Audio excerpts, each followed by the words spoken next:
DJ Hamp does Hamp. Yo, like, share, subscribe, tell a friend, man. Hit that like button right now if you can. That helps the channel the most.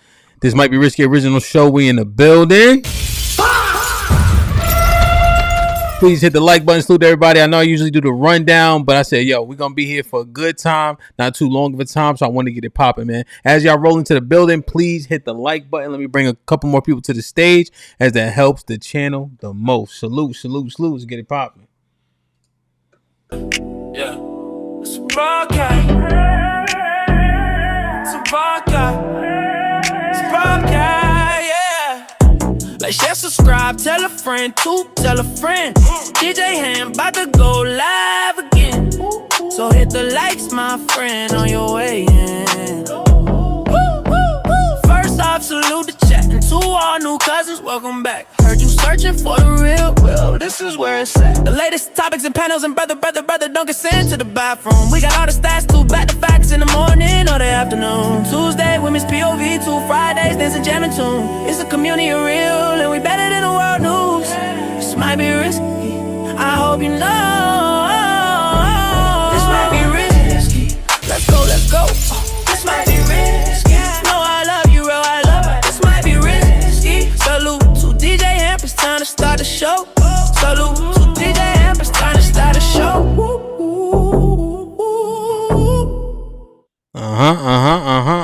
Tiff, you made it. What's the word? Chat. Good gracious, man. Who you supposed to be today? Huh? What did you say? Who am I supposed to be today? Yeah. Me. Okay. All right. You gotta mix it up, honey. You gotta mix it up. No doubt. Mix it up to what though? Hey yo. Marilyn Monroe? It could be that way. We're talking about the clears today anyhow, so it's appropriate. All right. How you feeling, Playboy? Feeling good, feeling great, man. Excited about the conversation. Hopefully it's a fruitful and spirited one. So I'm trying to be on my best behavior. These are topics that get me going, so we'll see how it goes. Indeed. Cheek in the building. What's popping? What's good? Everything's everything. How you feeling? Working. Tired of working. That's it, man. That's it. I like it though. You know what I mean? All gas, juice. Oh my God. Not juice. You got juice? The first shot, the hardest, man. I ain't trying to hear that shit, man. I just sat down. How you feeling, man? I'm cooling, man. I'm cooling. Happy to be here. That's what's up, man. Good to see you. August more on all platforms. Devin, are you there? Check. Devin, what's good? Yeah, I'm here. What's popping? Nothing much, see how this conversation falls. Damn, why you sigh?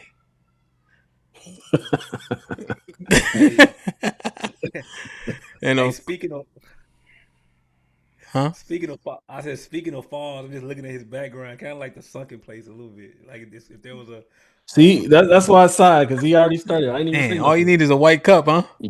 Mug. And we got our honorable guest, Coach D, in the building. Coach D, what's popping? What's going on, man? I'm just chilling, man. Just happy to be here. Glad you guys invited me on. Indeed, man. Salute to Coach D, man. Make sure y'all go to his page. He was cooking up dope, like old school, straight drop. You drop bleach in it, it goes straight to the bottom. If you know, you know. So I said, yeah, I gotta get the OG up here. You feel me? To talk about what we talking about. So salute. Coach D, is your name the same on all platforms? Yeah, it's Coach D _speaks on all platforms. Yeah. Okay. Word. So Impress is the head moderator. She'll make sure that the links circulate.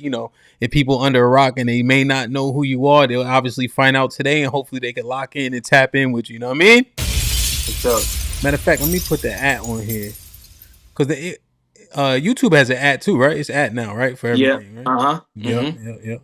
All right, let me put that on there, man. Yeah, man. Salute to everybody in the building, man. All right, let's get into this, man. Like, share, subscribe, tell a friend to tell a friend. Hit that like button right now if you can. That helps the channel the most. With me.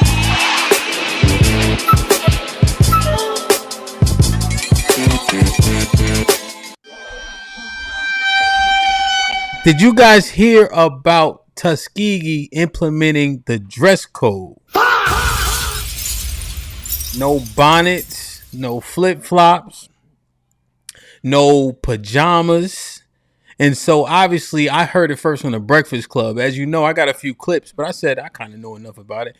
Breakfast Club, you know, they are syndicated, so you play any of their stuff, they come get your whole stream. you know? And they were saying that there's some mixed responses to it. The obvious is, hey, I pay to go here. I got class at 7 in the morning, 8 in the morning. You know, why can't I dress this way? The obvious retort is this is a private institution, and you know the code of conduct before you arrive. You know, people are sophomores; they may have a different opinion on that, right? Because it changed while they enrolled. Well, what's you guys' thoughts about that? If you know anything about like Hampton University, you can't do that. That's always been a thing. You have to dress up on Thursdays. Elizabeth City State, if you were in a business school, you had to wear a suit and tie or at least a coat on Thursdays. You know, so I'm slightly accustomed to it. What's you guys' take on it, Coach D? What you think?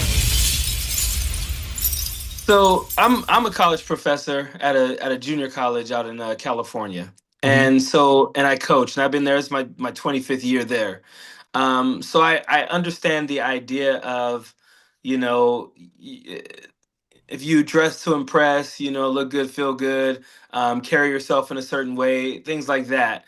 I, on the other hand, don't like some of the rhetoric around it because I feel like it's kind of capitulating to this idea that like black folks need to change. You know what I'm saying? Like, and I don't really like that, but I've had to implement different rules on my team, my student athletes, my students that they didn't like. So I get, I kind of understand that, but then at the same way, people say like, we went to New York recently, right? And we're kind of having this conversation about how people dress in the airport and everything. And I've seen some stuff about, oh, people need to dress up for the airport. It's like, bro, you want me to get dressed up when you guys are the seats are closer now. I don't have as much room. I'm gonna be sitting here uncomfortable in a suit. You know what I'm saying? And then you got all these delays and everything. Like, I just want to be comfortable. And I don't believe that you can, like you have to be trained to dress a certain way for a job. Like, you can go through college dressed like like you're going to bed all day, and then when you get a job and they tell you need to wear a suit every day, you can do that. Like, that's not a huge step for you to be able to make that leap. So I guess I'm kind of gray on it. Okay.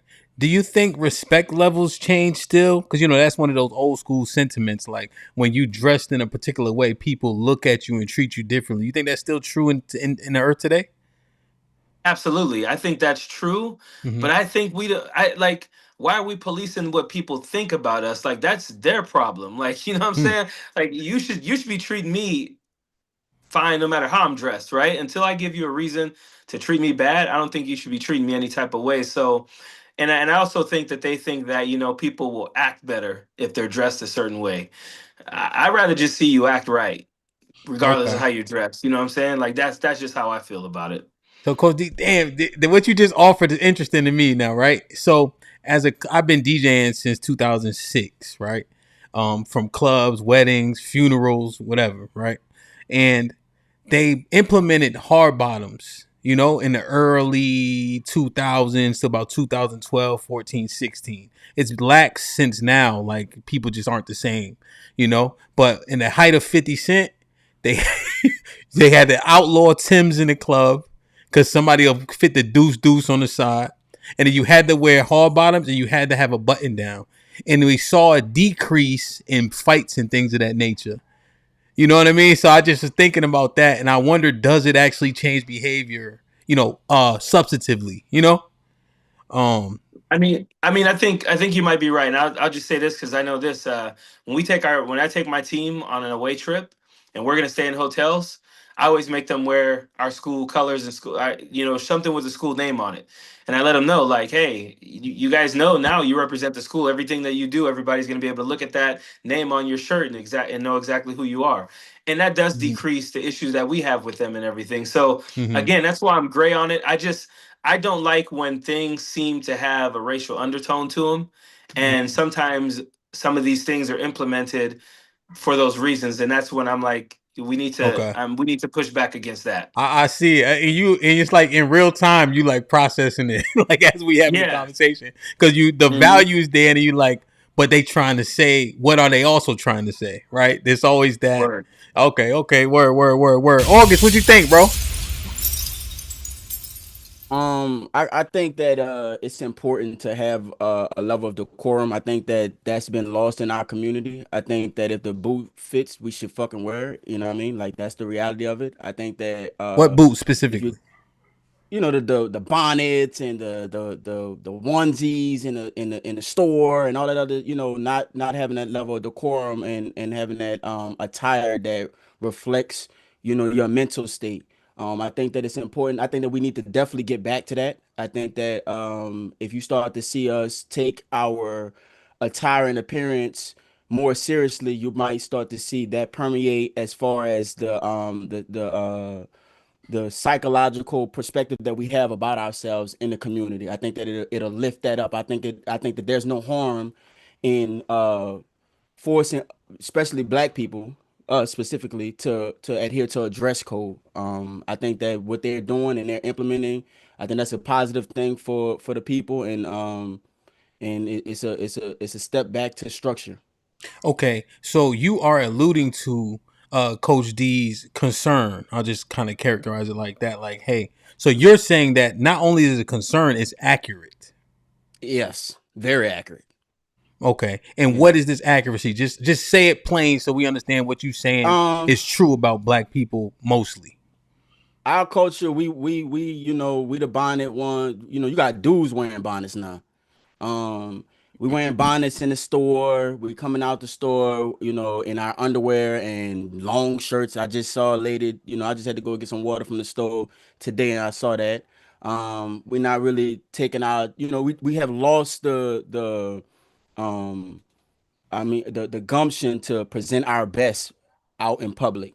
So yeah, I see it. I think that if you feel a racial undertone, that's because we deserve it. Coach D, I don't know if you want to respond. If not, we can keep rotating because that's kind of Yeah, what you were I citing. have to Go ahead. I have to Sorry. disagree because as someone who is highly educated, been in the education system for years, I feel like you just, I mean, no matter what you think of like the black community or whatever, just going and saying like everyone needs to be this certain way because we deserve it.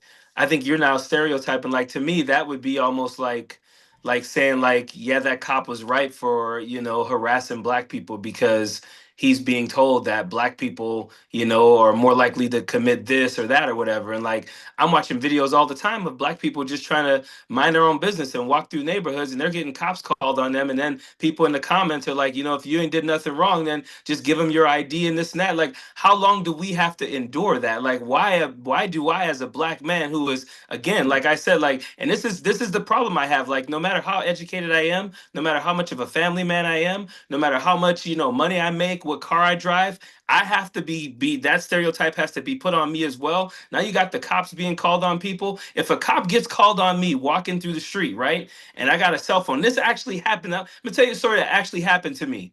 I go jogging with my team, my cross country team. They're on a 10-mile jog. I'm on like a 2-mile jog. So at about a mile, I turn around, start coming back. My college is in a very like high class neighborhood, right? So I'm jogging through that neighborhood. I got my phone in my hand. I'm jogging. I see a cop pull up. He's like this way to me, right? Then another cop pulls up. He's like perpendicular to me. I'm literally thinking like, oh snap, it's going down in this neighborhood. Like looking around, like who they going after? Yeah, bro, they were going after me. I have a former athlete who is on the police force in that town. I called him and he was like, because the cops, they look at me for a while, they notice I got a phone and I'm actually just on a jog. He tells me, oh yeah, someone called and said somebody, a black dude was looking in windows. Bro, I'm just jogging by. So let's say those cops jump out of that car and just shoot me because they think that cell phone is a gun. I have to go through that because there's another black dude that might have committed a crime at some time. Like I personally think saying like we deserve that, man. I'm not with that. Damn. So the profiling aspect affects us all, even when we should not be implicated, nor do we exude the behavior. In August, you saying that we all deserve the jacket. We deserve to be profiled based on how the minority or majority of us conduct themselves. Just so I'm clear. I think it's a majority of it. I think it's part of the culture. And I'm not talking about no cops. I'm talking about attire. You know what I mean? How you present in public. That cop shit, that's a different separate argument. Okay. But you're saying that we have to fight the narratives by going above and beyond, right? We have to fight the narrative by correcting ourselves. Indeed. So saying like don't wear this, don't wear that, don't act as such because we're seen in a particular way, right? Well, I think that I think the attire or the dress code isn't above and beyond. I think that that's just the status quo, and we've fallen so far below the status quo that everything is permissible. And then if someone tries to correct it or say anything negative about our actions, anything we're doing, we immediately jump to racism. Okay. But just so is it? Do we need to change the narrative by maintaining the status quo of like proper conduct, proper etiquette, proper attire? As far as yeah, we need to get back to that narrative. We used to operate in that fashion, proper attire, proper conduct. Do you think we're seen in a particular way? Like, is that why? Or do you think? No, I think that it's just due. I think that that's how we operate. I see women, black women, my people in the store in a damn onesie and bonnets. I see little dudes wearing bonnets in the store. I see it. These are things I'm visually seeing in my own eye, in my community. I see it. I got you. Are they paying for this? I'm sorry, but are they paying for their groceries? Sure, yeah, sure. They're paying for their groceries. Yeah, okay, sure. So they're just going to the store, paying for their groceries, going home. Right. Yeah. And you feel like they have to dress a certain way. They shouldn't wear bonnet. Like, so they maybe just wash their hair. Like, I don't know what reason someone's wearing a bonnet or whatever, but they may have, like, what if they just came from a jog and they're like, I don't want to go home and shower first. I'm all sweaty and everything. I'm gonna go to a grocery store. They shouldn't be able to do that. What you're speaking to is to an exception to the rule, but you have to understand that the standard of what the rule is that most women and most people are in the store. A lot of us are in the store wearing bonnets regularly that didn't just came from a job. That didn't just came. This is the attire that they're wearing, and it's okay. Almost like a race to the bottom. You know what I'm saying? Instead of us holding ourselves to a higher standard and setting the status quo to be a higher standard, we're making excuses for why they should be able to do that because they're paying for it. I'm like I said, I'm gray on the school asking for it because I feel like that's an institution. If they want to implement rules, they can. I'm also okay with any. Yeah, I'm lukewarm on that, but I'm also okay with any job asking someone to wear whatever.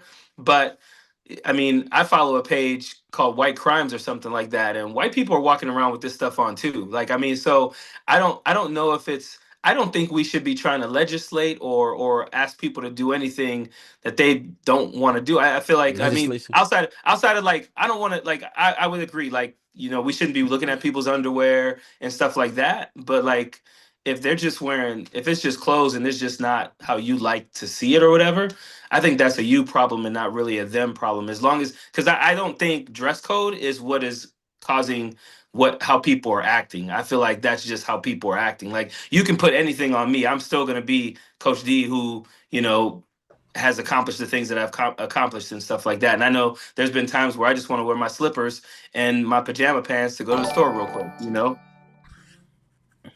Right. Yeah. Sorry, Uh, I don't want to take up all the time and no, no, stuff. My it's bad. it's good. It's a good back and forth and just understanding and clarification. Cheek, what you think? Yeah. So from the topic of whether or not the school aspect, again, I think that the students should be able to wear whatever they want to wear. There's no correlation to higher test scores, test studies, or anything that you can prove. There's no scientific evidence for it. There's no real basis for it besides you just want them to look a certain way. But I feel as if the student is if the student is getting good grades or they're not, right? Your attire does not affect who you are as a student. It doesn't have any real impact. If anything, there's a level of comfortability that I prefer a student have, especially in college, because that's where you're supposed to have the autonomy and freedom as a individual student to make decisions.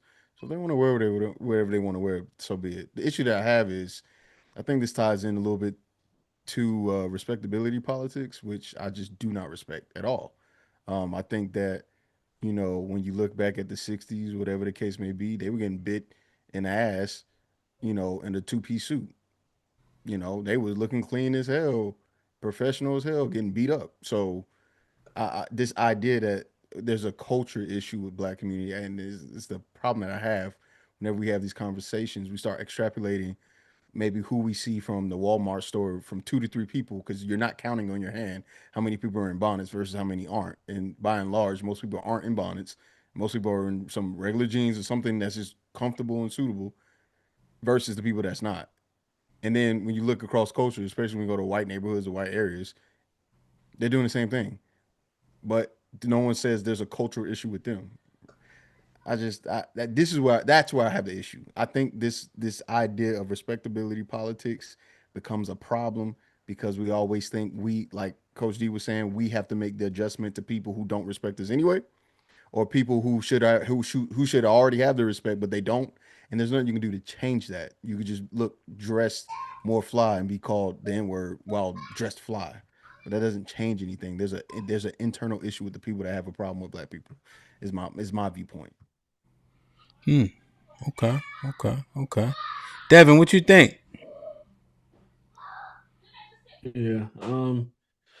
Well, like kind of see this is, I think I just take white people out of all of it, because I think that's just like a situation you use to to cope with why you don't want to comply or do something. Which, I mean, if you're free, if you're free and you're just out and about on your own, like life, do whatever you want. I mean, and you accept the perception that somebody believes you hold when you wear certain things. Regardless, you can't, inevitably, no matter how much you legislate it to where, yeah, you can wear whatever you want, you can't legislate somebody's mind and how they feel and perceive you in the world.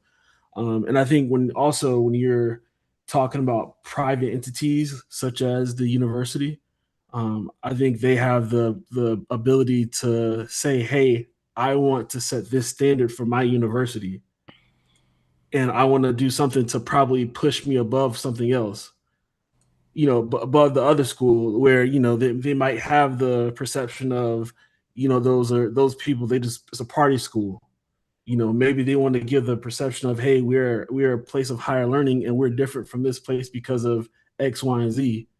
So then, if parents are looking at it that way, like, I'm not sending you to that party school. This school looks like, they actually want to focus on their learning, and that's the perception I get from you when you come in, flip flops, dirty bottom feet, like gross. you know I don't find that acceptable. I'm not going to use that same mindset to say, oh, like, I'm not going to use a mindset of, I'm going to, because of how white people feel this way. No, I want to put the best for my best self forward when it comes to presenting people, and have it one less barrier when I'm going out in the world, regardless of who I'm talking to. Hmm. So, just real quick, Yeah, go ahead. just to remind us why white people came up, is because someone, or August, stated that this is a black community issue, right? And we keep doing this thing, we keep having these conversations where we make one thing a cultural issue for black people only. But when we talk about any other race, we go, they don't have that same issue, but are displaying the same behavior. That's why it came up. It's not because I care about white people, but it's because we keep making these statements about quote unquote black issues or the black community that can't be verified, that isn't sourced through anything. And when you do a comparative analysis to any other culture, any other race, or whatever you want to call it, they display the same behaviors. So why is it that they don't get the same jacket of this is just a culture issue? I don't care what white people do, but if we're gonna keep saying this is a black thing, and I see everyone else doing it, how can we say it's a black thing? That's my problem. That's why I got And brought up. and I think one of the things is when we have these conversations, you got to remember, like, everybody's not a monolith. Just because you put us all in one jacket or one side doesn't mean we all think the same, or we come to the same. We came to the same. Came to the answer, the same way. His math is different than my math. And when we decided, okay, we don't think this is acceptable, and we have rules to it. So I accept and I listen to August, but I don't totally concur with the line of train of thought he had. Mine was pretty simple. I don't care about what other people think. I care about what I think about myself and how people perceive me. And I want to make sure I have whatever advantage I can have moving forward, and it's ingrained in my brain that I need, that far as like how I perceive myself. And ultimately I would say, like, when it came to even growing up in my home, like, I was told to dress a certain way, but it wasn't because it was to be closer to some compared to some white person. It was more of, my dad was ex-marine, and he was used to the just everything looking a certain way, and he just ingrained that to me. So it's more of it was more of a, and when it comes to that perspective of it, it's more of a discipline thing, you know. Yeah. I do August didn't want to mention say, white people, by the way. I just wanted to throw that out there. I didn't bring white people in the conversation. August don't even really care about what white people do. I know that white people, all that dirty feet, all that shit. I don't care about what white people do. We were just talking about black people, so I kept it on us. But go ahead, man. Sorry. I I just wanted to say, one thing I do want to say is I respect the fact that we're having this conversation in the way that we are, because one of the problems, and I know I might be getting ahead where DJ wanted to go with this with another topic, but one of the issues I've always had with, like, the Black MAGA, like an Officer Tatum and stuff, is that they're having these conversations like with white racists in the room instead of like amongst black people. I feel like people don't give us the respect, or the don't acknowledge the fact that we do recognize, like, when we have any issues, and this has nothing to do with the white community, this has to do with us. Like, we recognize as black people that, like, there are areas that we can do better just as black people, and I think those conversations need to be had. And I respect the fact that we're having it amongst black people, because it's like we're gonna actually go out and do something about it. We're not doing it for, like, the appeasement of people who don't really care about what we think about. So I respect your take on that, August, because, like, these aren't conversations I haven't had with guys I went to college with, and same with the other guys. I'm sorry, Devin, and Cheek. Like, I respect your guys' opinion on that as well. So I just want to make sure, I respect the fact that it's clean and respectful. Indeed, 100%. There's a uber value in that for sure. Shaw, what's your thoughts, man? I ain't gonna lie, man. Cheeky kind of took it already, but I'll try my best not to repeat them totally. As Cheeky said, I think respectability in general is a very difficult conversation to have for black people. Minorities in general, we always find ourselves trying to better ourselves for, even though we don't like to acknowledge it, the way kind of Devin said, we're not influenced. It's interesting how we decide what things influence us and what things don't influence us, but the rules that America has made for minorities also influence the way we exist in the world too. That's just the truth.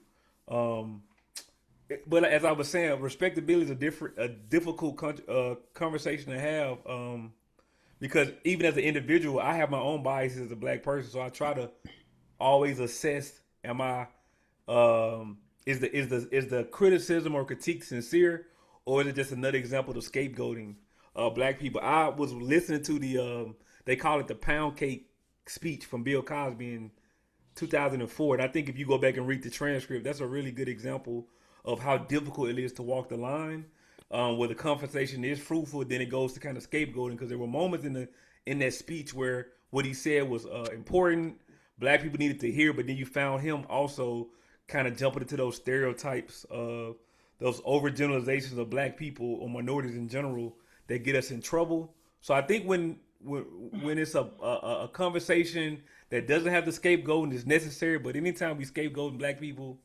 for whatever America deems correct, I'm not in favor of that. I think Cheeky kind of hit it on the head with the imagery, because this has been a war of perception since we've been in this country. And even for black people, when they always talk about who we're supposed to be, I say the image, right? Because the perception, because when you get into the weeds of what was going on during that time, you know what I mean, you'll find similar things that are happening now. But the imagery of those people were the black people that everybody said we were supposed to be. And you see how they were treated in America, when basically these people look like they were either going or leaving church at all times. That's what they look like. You look at the pictures, they were wearing suits, they had on church dresses. These people were physically harmed in sit-ins and Bloody Sunday. We all know about that. All these different things happen. Church being bombed. So I'm not interested in trying to better myself for America, but I do understand as a people, we have order. I mean, historically, we come from order. So that's not something foreign to us. But it's a struggle. And I oftentimes think we lose to respectability politics. And I think that's why we kind of stay in this continual kind of respectability conversation, because we haven't quite figured out how to be lock and step so we can kind of move forward. Yeah, I think, Shy, I say this often, we're not serious enough, like they've literally made it cool to be late and then call it color people time. Nothing ever cool about being late, So I do believe in pushing back against those tropes, The one thing is the profiling thing that Coach D mentioned, and that's disheartening, right? It's a shame. It's a travesty, right? That he has to have the police called on him because of how they see him, And how do you refute that? Because the suits didn't do it, to your point. Right? So it's just interesting all the way around, Tiff, what's your thoughts? Hey, Hamp. Hey, hi guys. How are y'all? I'm probably gonna have a surprising take for you. I don't think there's anything wrong with that. I don't think there's anything wrong with the college asking them to meet certain expectations. They're saying when you come to class dressed. I think you can be relaxed and find, different leisure wear to be comfortable. But they're in a setting learning excellence. These are the people that we want to be future leaders and things. There's a different expectation. It just is. I of all people do not care for respectability politics. Taking white people out of the mix, we should show up for other Black people the best way that we can. So on campus, me being in public areas and respecting the excellence from Black people, I'm not going to wear a bonnet. I'm not going to wear a do-rag. Sometimes we don't think that we deserve the best for each other. I don't care about the clears. And we know some of these expectations, these people are going to be professionals. That's what you're going to be expected to do. They're trying to set them up for success. It's a business class, you wear a suit. When you come to class, you present yourself in a presentable way. When you're in public areas, you present yourself. When you get in the room, put your bonnet on. I don't think there's anything wrong if they're doing it in the dorms or areas that it's just them. And I don't think asking for requirements or following a dress code is a hard ask for people that have come from like high schools that wear dress codes. There's so many kids that wear uniforms in high school, even public schools, that they're going to have the freedom that they want to express themselves. Because I get that it's college and they want to, have fun and be relaxed and be around their peers. But just in a classroom setting, I don't think that's a hard ask. Okay. You think it's bonnets first, weave next? Yeah, as a person that has hair on today in a different color, if I had some type of restriction based on the environment that I needed to be in, then I have to follow that I have to follow the dress code. I have to follow the expectation. Again, this is weave. I can take it off. On the weekends, if I wanted to put it in, I can put it in. Going to certain environments where they want a natural appearance, I don't think sitting, again, we have to be real careful about feeling like everything, especially coming from a Black college. If it was a PWI, I would be like, wait, hold on.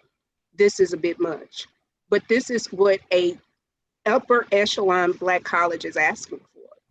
Why? And this is the best of the best for break it our down. kids. So if Harvard asked, you'd be like, wait a minute. I would. How come? When it's a PWI, it's a like either way it goes, you should be dressed for success. Yeah. But I would wonder, I'd be a little taken aback if it was a PWI.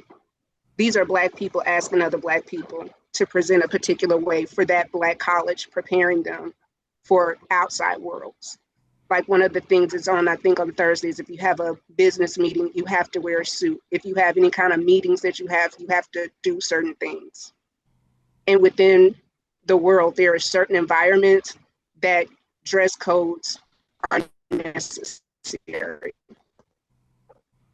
And the expectation. Okay. Any other thoughts on this? Yeah, I have one more too. Yeah, really quick. I think the biggest thing is it's not even that the dress codes are made because of just I guess the stereotypical, like, what you would say, like most, like if you try to attribute something like type of urban wear or something to Black people, I don't think that's the issue at all. It's the you have to make a rule because people have pushed the line so far. Like people have pushed the line so far that it's like we came, like I understand you feel upset that you feel like it might feel this way, but I got to deal with this girl that's wearing a onesie and her ass cheeks are hanging out the bottom of it. That's the issue. And then when you see stuff like that, and then you're having the conversation where it's like, I don't want to feel judged by X, Y, and Z. Like, forget about what they think. That's disturbing. That's not you should be wearing that in public.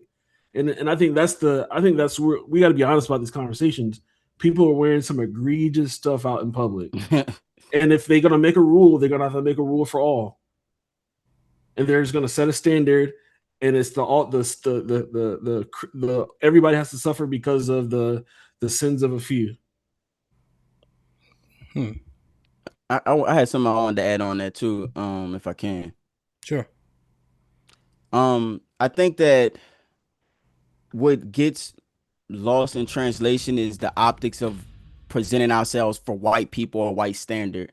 And in reality, the way that we are presenting ourselves is a reflection of the work that we got to do within ourselves. So like example I would say is like when my office is disorganized, it's a reflection of how disorganized my mind is. So before I start working, I organize my office. I clean everything up. I put everything in its proper place.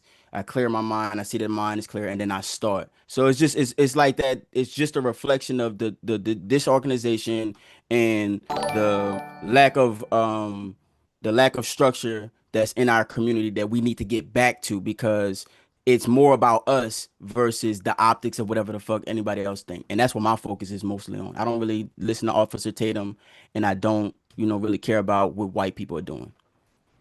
Well, I know this conversation particularly is about Tuskegee, but like we don't have to be disingenuous. We don't have to put our blinders on to not have a full conversation, because I think that's what also keeps us in this continual loop, right? So bunnies are easy, right? But then when we talk about like natural hair, we talk about like locks, long hair, right? When we talk about what's considered the norm, what's considered out of the norm, those are parts of the conversation too. And we see, right, I'm with you, August. It's easy to say bunnies, take those off when you're at the house. But what about people wearing like locks? I love locks. My daddy wear locks. I love locks. My daddy locks is to the floor. Right. And so I'm saying there's certain situations where that, like, locks are considered unprofessional. Well, that's something that I would push back on. I wouldn't say that locks is unprofessional. I'm not Officer Tatum, but I'm saying that we can't be outside in goddamn onesies with our ass showing out and bonnets. That's ridiculous. For sure. I guess what I was addressing is that to just be the aware. As I said, because even for myself, I'm always trying to assess like, are my biases getting in the way of me understanding like what should be proper? I'm saying for black people. I'm saying we all have to do that. I think what I'm acknowledging is a thinking person. I think we all. That's a very tough line to walk at all times. Shot, I agree because I abhor dreadlocks. I can't stand them. Yeah. Like they stink to me. Like I just have a stereotype about. Like Jesus Christ had dreads. No, he So didn't. shaky. You better read. You might want to start reading. I'm just fucking with you. All right, because that's the Elamites. So don't get me started. So the And that's not Benjamin. That's That's not E40. the house of Benjamin. no, That's not the house of Benjamin. no, that's something different. I'll give you the book chapter verse. All on right. it. Yeah, it's gonna. That's blow what I your thought. mind. Okay. So like the damn, I done lost my train of thought. He said, "Jesus." You was talking about the dreads. You was talking about the dreads. They disgusting you. How you hate them. You You have a despise them. stereotype against them. I abhor. Yeah. Oh. Like I cannot. My movers, they can't like Wicks. Absolutely not. No way. Like Florida, not Florida can kiss my ass. What? Sorry. Shout out to Florida. But I'm just saying, like I could not. It just look. I just can't present that. You know, like I can't find a way to present it to where it makes sense to me visually. Yeah, that's what I'm saying. Like it's Yeah. like a virus. The way it works, it starts small, and then the virus starts to spread into all different aspects. Right, we're talking about hair. Then you ask yourself, like, what about Wicks gives you the ick? You know what I mean? Like, why? Where'd you get that from? You asking me? Is that rhetorical? I'm asking you. They look dirty. Like, yo, you grow up, you got a taper and a Caesar, right? That's how you look clean. Like, you know? Like, it's just something about it. So what about like a surfer? What about like, you see, because I'm really trying to. What, like the cowabunga? Like the cowabunga niggas? Yeah, like where they gotta do this shit like this when they talk. Yeah, they look. I mean, come on, man. Pig. But no. This is that unprofessional? Would you consider it an unprofessional look? Yeah, they look dusty. And see, that's the thing, right? When you lead the charge regarding casual nature in a workplace, looking filthy. It started with Yahoo, right? Remember, Yahoo started putting golf courses. They said those people can dress casually, and white people make the most of it, right? Smelling like onions and everything else. So I seen it. I'm just saying it in regards to us. The dreads just stick out to me, you know. So come on, like Man, where you be getting these? Where you? Nah, because you know how it go, man. Come on, man. Yeah, God damn. I mean, you like, what's that smell? It's just John. You know? Wow. John. I don't know, man. Yeah. I John get right, man. Go ahead. My bad. Go ahead. No, you straight. It's just I can understand, right? Because I'm reading into it, and just to clarify, there's only it's only certain places you can't wear it. So university is saying it's a ban on bonnets, durags, bedroom slippers, and revealing clothing in classroom and cafeteria.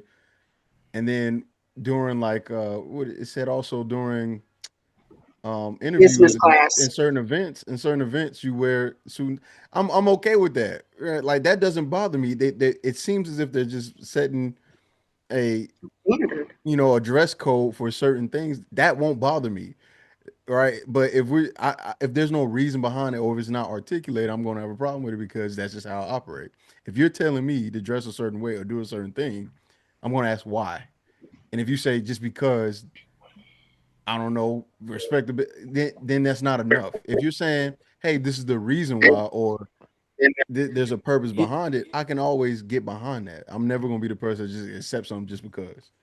Here's the thing: when you're being educated, there's a level of thought there's a preconceived thought that you have to have in presenting yourself properly. So, like, say for instance, if I'm going to go out to the store to grab some water real quick, I'm gonna put something on before I go out there. There's a thought, there's a level of engineering the forward thought of presenting yourself correctly and actually doing the work, not being lazy, but actually doing the work of putting something presentable on that speaks and works on your mind to strengthen your mind to know that that's important. So and it permeates throughout other facets of your life, just practicing that. So that's where the argument is. It's either the level of degeneracy where we're gonna say, hey, we're gonna relax our standards, or we keep a standard up. We hold ourselves accountable amongst ourselves. Hey, you shouldn't be wearing that out here. So that's the thing. Like, that to me doesn't make sense. You don't have to do all of those things to show some level of care, right? Your grades reflect those things. There's plenty of people. That's not what I said. You didn't hear what I said. You don't understand what I said. I'm What do you talking mean? about You just said- this. I'm talking about the work. You're saying So like you having to put something on and go fulfill a task. That in and of itself is showing. Right. Go ahead. I'm talking about the self work. So the fact that I'm taking the time to think about what it is that I have to put on and then actually doing that work, that engineers a certain idea in my mind on how I present in life. You understand? It's just outside of this. I'm gonna be less lazy about things. I'm gonna be more, forward thinking about things. So that's what I'm saying. It's not about whether who sees me. It's about me personally taking the time to say, you know what, I'm gonna before I go anywhere, I'm gonna make sure that I'm presenting correctly. I had that forethought to make sure that I'm presenting correctly. That's what I'm saying. It has nothing about your grades, none of that stuff. It's just for you. Well, but what I'm saying but that has a tie-in with what you're saying. You're saying this is training my mind to behave or be in a certain way, when that is just not true. There's no studies, there's nothing to show or display those things. Perfect example. We were all three of us were in the military. No matter how much structure it was, waking up, having to make sure you had your hospital corners and all of that, there was still nasty niggas in there. You were forced to take a shower, and there was still nasty people in there. You can't tell me that this level of regiment still allows for a nasty person to be there. And you know that if you were nasty in basic, once you leave basic, when you get that freedom and you get the dorm room checks, people were still failing. And you like, bro, you just nasty. There's nothing we can do to change your nasty ass. You just nasty, dirty, filthy, buddy. And that's just who you are. And then you have people who always pass the inspections like I did, which was, hey, you don't got to worry about liquor being in the top in the ceiling. You ain't got to worry about dust being on the door, because I'm just a clean person. It got nothing to do with anything. And guess how I dress? The same way I dress today. Hamp, every time you see me, I'm on time to the events and I film. And what am I dressed in? Black. All black. You either you're there or you're not. And that's my realization. And I've seen it play out very consistently. People are who they are regardless of attire. Let's stay on this. Let's stay on this for a second. How much longer y'all want to stay on this now? I just need a quick 30 seconds. Okay, there's such Devin. Ain't nothing about what you say quick. Okay. Now there's a word I want to present to you all. Belabor. Okay, just keep that in your mind. Okay. All right. Go ahead, Devin. All right. Yeah. No, but just a quick second with the hospital corners and just the dress of the military. The issue is you were able to identify those people who were the nasties really quick, and you could tell the people who just couldn't function very well because they couldn't follow simple tasks and directions of just fixing your bed. That was a precursor. So yeah, maybe there are certain people because at the same end of the day, Cheeky, I'm pretty sure you wasn't one of the nasty ones, and you were able to follow. It was some correlation to that. You're not nasty, and you were able to follow. But the people who couldn't do it, and they you had to get behind them about fixing their gear and that's all this other stuff. There was a trickle down effect. So, and it's not even many. They few and far between. It's one motherfucker. It's usually like one motherfucker. It's not your whole platoon.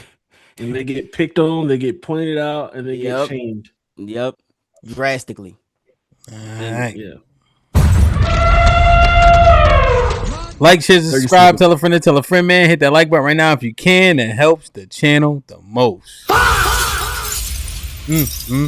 We shall see. I think there was a few other things as well, just in the Tuskegee thing about phones too being banned in certain places and etc. So I think they're trying to reset the standard. There's oftentimes that calibration is needed and necessary.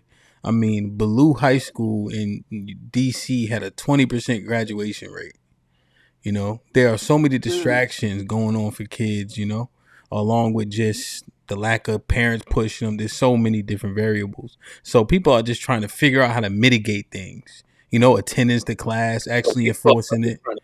We legit, once I kind of understood the landscape, I never ever went to class the first week because that's when people dropping classes, coming back and forth. So I'm like, what I'm going to go there for so they can take attendance, you know?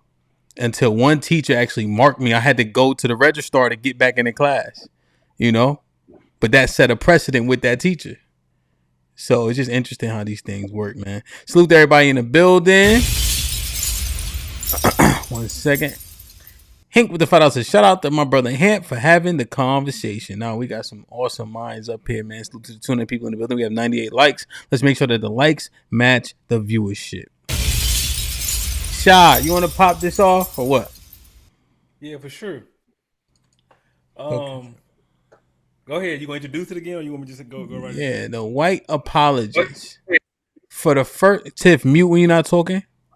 For the first time in my life, in the last year, and I'm 40, I heard a black man tell another black man, go the fuck back to Africa. It's wicked, man. It's wicked times we living in. I want to blame it on YouTube, but it's not a new thing. So it's So I let me address it from like a scientific standpoint instead of being salacious, because that's the easy route.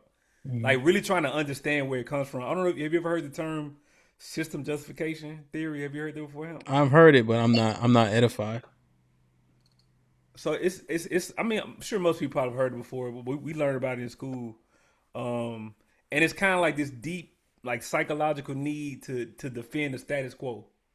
And then like what they say is like people as individuals have like I think it's a epistemic need, and you have your existential need. And your existential need it's like it drives you to manage like fear, threat, and uncertainty. I think what it is like with black people, right? If especially if you had any chance to, is that me? I fuck I'm echoing.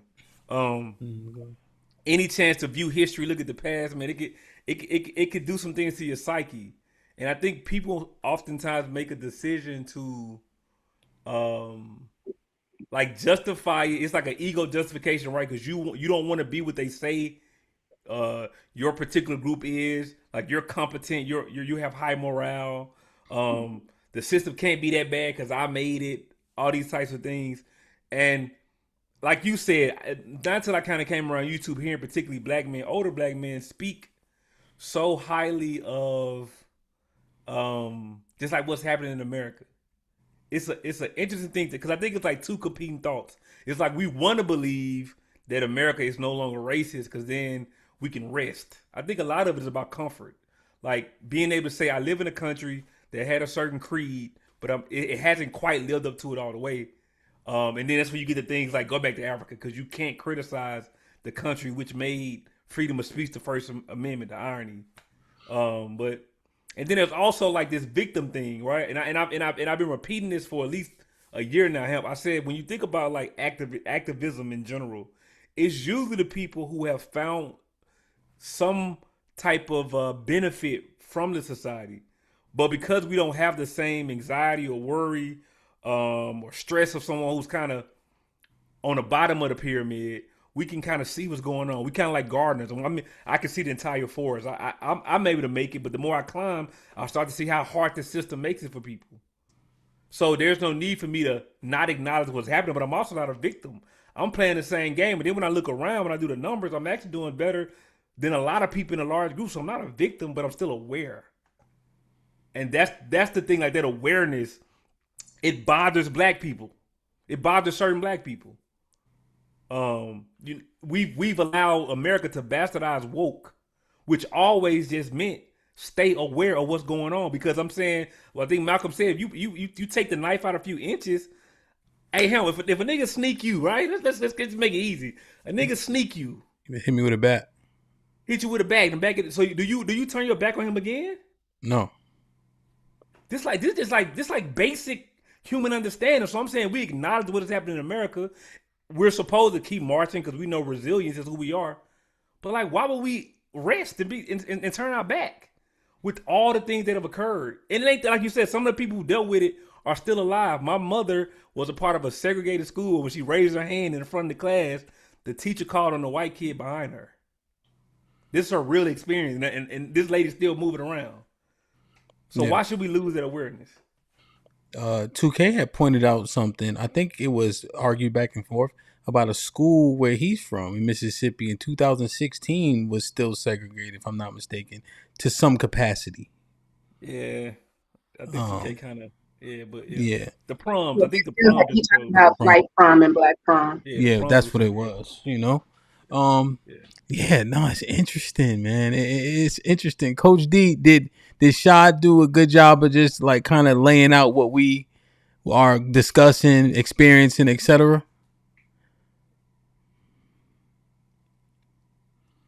Yeah, it's crazy because like I grew up in a predominantly white. So I grew up in New Orleans, Louisiana. And then in 8th grade, moved out to small town in California because my mom was trying to get us out of the area that we were living in, mostly get us away from my dad and everything. And so like the town I grew up in was like predominantly white. My uncle was a Marine. He bought a house here because he got a job at a lab and stuff, right? And so we moved in with him. And so we lived in this predominantly white area and everything. And so like I remember being like 17, 18, 19 years old, kind of believing, even like the whole like the idea of like fiscal conservatism. I didn't really understand social conservatism. We didn't really have those issues weren't coming up as much outside of like racial issues and everything. But the fiscal stuff was something that I kind of believed in. So like when we talk about these apologists and stuff like that, like I remember not. Like these dudes, we're talking about grown men now. Like you should be thinking better. But when I was 17, 18, 19 years old, I had that thought of like, yeah, I want to keep my own money. I shouldn't have to pay taxes because this person's doing bad. And it was just like, I had that whole idea too. Like he was just saying like, that like, if I made it, why can't they? And everything like that. And then like my man just said, the higher you get, the more you realize how hard it is for everybody, and like, it's not easy and you shouldn't just ignore it. And so I think that, where I was in survival mode, where I felt like I was in high school and when I first started college, I think like you have now people who have just kind of taken that to another level, really, to me. When we start talking about some of these people out there that are doing this, man, it's like it's on another level. Like I feel like when you don't have a fully functioning brain and you're saying some of these things, it's one thing, but yeah, I don't know, this whole idea of like appeasement, to me, I just don't like it at all. Yeah, the appeasement thing, man, that scuffs my Timbs. And you think honestly that's what it is? They want to appease the other people. Appeasement and proximity. I feel like that's what it is. I feel like having that proximity to, you can call it whiteness, you can call it success, you can call it power or whatever. If when you look at politicians like your Byron Donalds, your Tim Scott and people like that, like I feel like that's just like proximity to that power. Like I don't care who they are. Like, we talked about black police, and I mean I always reference this in my videos. Like Ice Cube said, 30, 40, probably 40 years ago, black police showing out for the white cop. And he just talked about like, it doesn't matter. Like you give someone power, no matter who they are, they're going to try to, they're going to like that and try to get more of it and then try to exploit it. And, so yeah, I feel like a lot of times when you talk about these black people that would say something like go back to Africa, I feel like they've gotten that piece of that power or that taste of that that success that they feel like, hey, if I did this, anyone else can. They basically, it's like kicking the ladder down once you make it to the top. Yeah, no, 100%. I want to introduce I want to introduce this into the conversation too for Coach D as well, because I hear the take on that, you know. And then one more thing I've experienced and witnessed. We look at these cases, i.e., Nolan Wells or whatever cases that have that type of undertone or, you know, and so we're waiting for evidence to come out, right? So we assess the evidence at hand objectively as possible, and then we speculate, right? People say, I think this happened. I've seen a large enough percentage of black men specifically that gives me cause for pause to actually have the conversation about that. Say they speculate on the side of the white folks against the black person, right? Because I'm saying the speculation part. You see, I'm just making sure I'm being clear. The facts are there, and then people say, based on the facts we have, until more things come out, here's my theory, right? It's all speculation. We understand that. While speculating, they don't err on the side of the people that look like them, and they almost have to fight to do the shit. That sticks out to me like a sore thumb as well. Coach D, have you seen that? Again, it's speculation, but you have a choice to speculate, right? You're making a hypothesis, and I've seen. I haven't. Okay. Yeah, I haven't seen that much outside of like the interview that Tatum had and everything. And honestly, with that, to me, that man is making money off of views. And I think he's realized that like some of the things that he addresses, some of the people he has on, that is going to get him more. Like he is about his money. It doesn't matter who he's disrespecting, doesn't matter the harm that it does to the black community. Like I've seen that dude like predictably, and I hate to keep bringing him up, but he's really the only like black conservative, or he's the only example I really know of like that, because I try to actually not pay attention to these type of people at all. But I happen to see his stuff more than anybody's. And he's also made a couple videos about me, so we've had a back and forth and stuff. But I've realized that like predictably, like something that you can take the most like self-hating black person out there, and they would say, "Nah, that's racism right there." And this dude is on the side of the racist person. Like, so I mean, I can't even take him seriously, because I feel like every time he opens his mouth, he's thinking, what is going to get me the most views, which is going to lead to the most money. And So maybe it's so like I feel maybe I'm giving him too much credit. yeah, Some people for just say sure. it's full on self-hate. I think it's a lot of money Coach too, though. D, you giving him too much credit for sure. Way too much credit. Like we usually don't even name drop because the names don't matter, but that name adds My bad. context. No, it's all good. I would say that's why I said it now, because it was contextual to what you were conveying. You know what I'm saying? So I didn't want to stop your train of thought. I'm telling you, there's a cohort of black men that do that, to where I had to quote, like I want to have this conversation, which is why I hyperbolically said white apologist in the title, you know, and I may not be being hyperbolic, you know, but there's a cohort that's like, nah, Shun did it. Oh, he should know how to swim, like shit like that. Like it just be, you know. And so I said, damn, Shun, how do we really mind this through? What's the ideology there, you know? But again, I'm introducing that along with what Coach D said, what Shad said, etc. So, you know, these are like I think we've hit the components of this for the most part, unless somebody come up with something else I didn't even think of, you know. But the floor is open. The component is what Coach D said. It's the black conservative. I swear, when you hear something weird, it is always coming from a black conservative. It is. Damn. Right. The proximity, And it's not anything, right? Like I understand my relation to this space and the people within this space, but you have somebody totally opposed, not even opposed, but totally outside of this space coming in going, this particular Tiff, hold on, Cheek. Tiff, mute when you're not talking. She muted. Yeah, okay. she muted. Okay. This person, Coach D, has walked or has joined us and has a similar observation. I don't know what it is about black conservatives in their white apologia. I have no idea. I can't. Brett, I don't think the person that you name. I won't even name drop him. The person that you name, I think he actually believes that because there are other people with similar beliefs and ideologies that we know locally, like right within here, that spout the same thing, and they have no reason to do it. They're not making money from it. They just believe it. So, coach, your observation is keen, and unfortunately, it's shared with me. But because I've seen people who don't make money from this, and I've seen people who don't have any real influence make these statements and come away with the same conclusion. I've realized it's just a black conservative thing, and I don't know why. I don't know what happens. I don't know. I've tried to tell him this, but I he's can got to do his own due diligence. I don't know, man.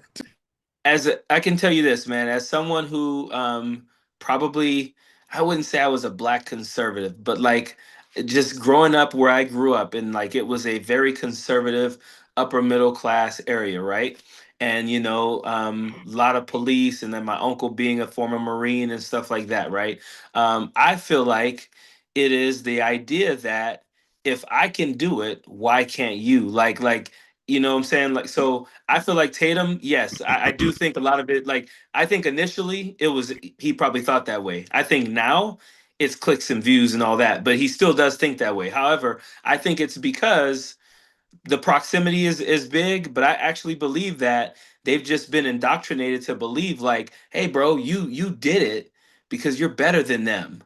And I think they believe that. Like, hey, I feel like it's like just a, I don't know. I don't know. I could be wrong, but there's just been Hmm. so many. I've tried to figure this out, and then I've decided, why do I care? Yeah. Like it's not even worth trying to figure them out. Because there's hope. There's hope in the people that you be seeing. You be like, there's intelligence behind what he's saying, and he's connecting dots that's just not there. Why is he doing it for this reason and purpose? To the point where the things that they're saying and their actual ideology and beliefs are being used against us for people that don't even look like us. And they're willing to they maintain it and say, I don't care if they use it for that. It's just the truth.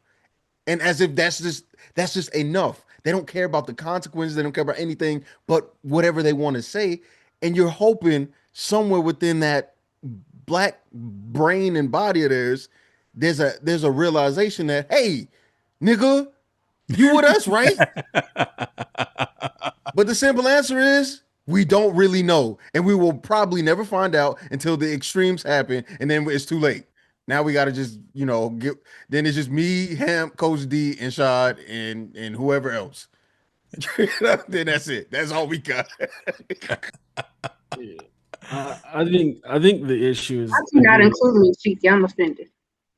You can't I fight. You're not a man. You're not going to war. Yeah. Oh, I'm not. I'm definitely not. I'll bring y'all water and nurse you. Go ahead, Devin. Let Devin go too.